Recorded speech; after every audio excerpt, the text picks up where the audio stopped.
алмаштырып элдерди кызыктырып коюшту. Сиз каалаган нерсенин баардыгына Америкадан жетишүү мүмкүн. Картаны күтүп жаткандар аябай көп.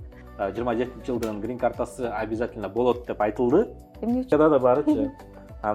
Грин картанын жыйынтыгын сиз почтага албай. Кайсы убакта анкета толтурган ыңгайлуу. Ушул убакыттын ичинде тапшырса утат экен, экинчи күнү тапшырса утат экен. Өз-өзүнчө тапшырганда экөөнүн бирөөсү өтүп кетсе, 860 деген формага ЗАГСты биринчи түзүп туруп, негизи эле сүрөткө түшкөндөгү артыкчылыктар.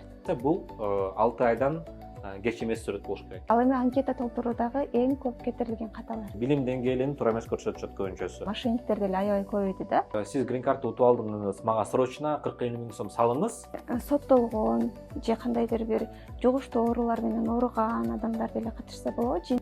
Алдай турган болсоңуз, ал рано или поздно билинип калат. Ою менен Америка ашпайт. Кандай жол менен келип калдыңыз грин карта тапшырганы? Негизи өтпөйм деген ойдо эле жүргөм. Кетең аябай сүйүнүп, деп өзүнчө эле.